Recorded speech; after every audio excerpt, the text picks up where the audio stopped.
My name is Luke Thomas. I'm the founder of Friday, and we've built a command center for winning the workday. And more specifically, we've created a way that you can kind of replicate the habits and the processes of remote first companies so that you can have a much more flexible workday, tapping into what makes remote work so great, which is a more asynchronous work environment. Naturally, this is going to be a topic that I'm going to want to talk about. I've spent a lot of time researching, digging through the data, talking with our customers, and really trying to answer this question that so many of you face right now as you are working with people in different locations. It's kind of this idea of what communication tool or what mode of communication should I pick and when? So, what's happened is over the years, we've been introduced to all these new tools and ways to communicate with each other at work. So, for example, maybe like 30, 35 years ago, you only had, let's say, mail, a phone call, or some other type of communication channel, right? It was very constrained. And now you have so many. You have email, phone, Zoom, Slack or workplace chat. You have short form ways of communicating. And so as a result, there's been so many new kind of channels or methods that you can use. And the question then becomes, well, like, how do I navigate this? Especially when I'm working with people in different locations, working with people that work in different time zones. Like, how do I balance all of this? Right. And so the reason I believe, and let me just skip to the next slide, the reason why this matters, there was I believe he was a Canadian philosopher, Marshall McLuhan. He wrote this book in the late 70s or the early 80s, where he lays out this case that the medium that you use basically has an outsized impact on the message that you send. So if you think about a lot of these business books that you might read, there's a huge focus on like saying the right thing. And what Marshall in his book really kind of tries to convey is this idea of the communication pipes that you use or the medium that you use has a really, really huge impact on the way that you are understood. So I would argue the same is true in a day and an age where so many people are working remotely, where you have so many different modes and methods at your disposal. And so as a result, I have this kind of belief that the people that will be really successful in this new way of working are the people that understand how to navigate between the different communication channels and methods at your disposal, right? Because if you're spending so much of your day communicating with others to get work done, if you become a really effective communicator, then you can just get more things done and you can be more successful at work. And so that is why this matters. And that is why I would strongly recommend that you just like learn as much as you can about this. Um, so let's kind of navigate and talk about the difference between asynchronous and synchronous communication. So first, like, let's really just try to define this like big sounding word. It's like, what is asynchronous communication? Well, it's pretty simple actually. It's when two or more people communicate without the requirement that they are present at the same moment in time, right? So basically, the sender of the message can send that message without needing to worry about if the recipient or recipients are around to receive the message, right? The recipient has the ability to pick a time to read or to parse and interpret that message, right? So that's asynchronous communication. Some examples of asynchronous communication is like sending good old fashioned mail in the mailbox, leaving a voicemail, right? Maybe originally you wanted to talk to them to speak in real time, but they weren't around, they weren't present, and so you left a voicemail, which they can then listen to at a time that makes sense for them. You then, some other examples is, writing a memo at work or writing a status report, right? You type it up, then you send it off to your boss or someone else, and they read it when they have time.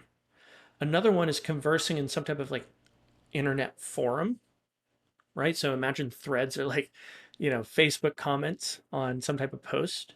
That is another form of asynchronous communication. Then what is synchronous communication then? Well, it's basically the exact opposite.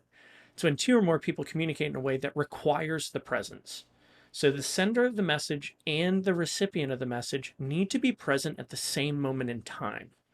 So what this basically means is that it is not as flexible of a communication method as the asynchronous formats, right? There's a coordination cost involved with getting the recipients and the senders of the message in the same room or in the same place so that they can talk quickly back and forth. Some examples of this could be a Zoom call, could be an in-person meeting in the conference room, and in many instances, workplace chat falls into this category. You technically could send a quick chat message and the person can read it when it makes sense for them.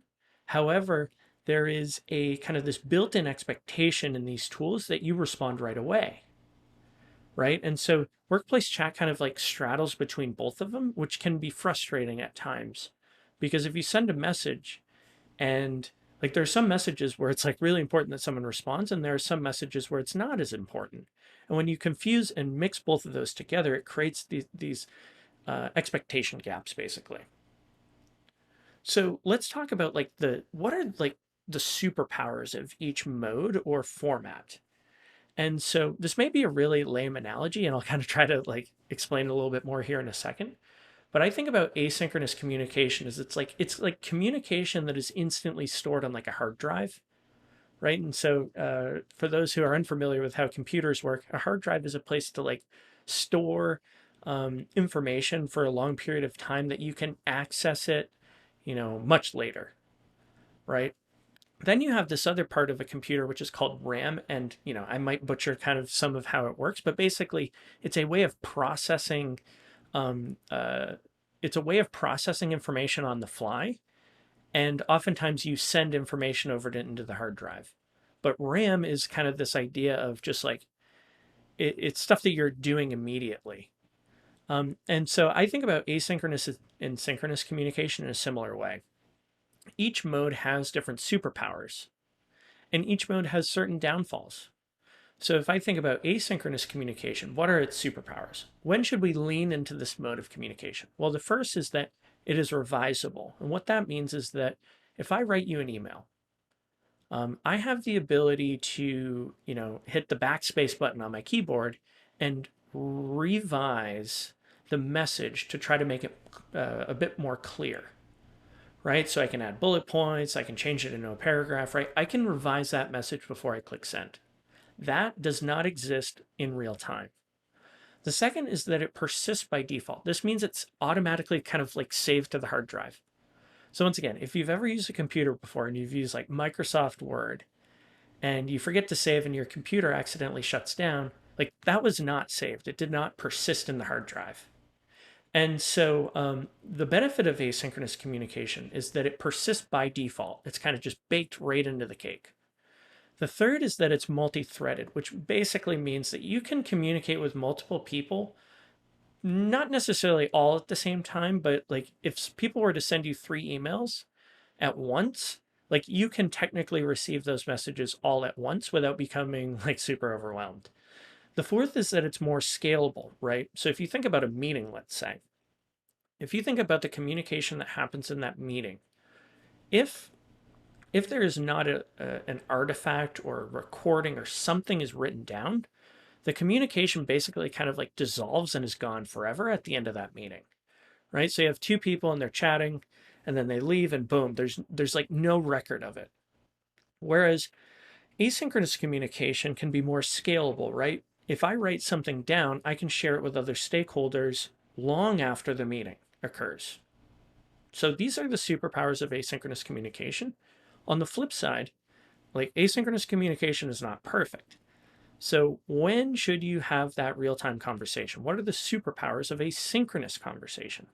Well, there's a much faster feedback loop, right? So if you have two people in the same room, they can quickly go back and forth, and it tends to be easier to get on the same page because of the feedback loop between individuals, right? I can nod my head.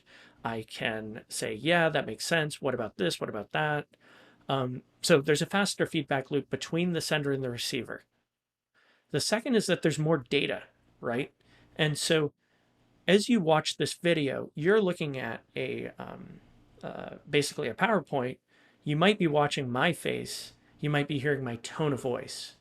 And so you're getting a lot of data at once, which helps drive home this message that I'm trying to send, or hopefully it does.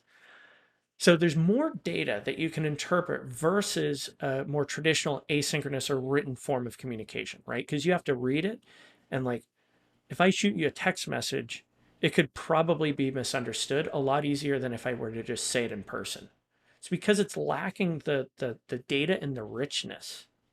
The third is that it can be much more immersive, right? So if you're not paying attention in a meeting, I can kind of look and see, right? Whereas if I send you an email, maybe I have to send you another one to say, hey, like, did you actually read that? Right. And so there's, once again, this kind of gets back to the feedback loop. It's a immersive channel, right? It allows, or it has the ability to um, help reinforce the message because you can quickly gauge if there's distractions or not. So that's the benefits of synchronous or real-time communication, right?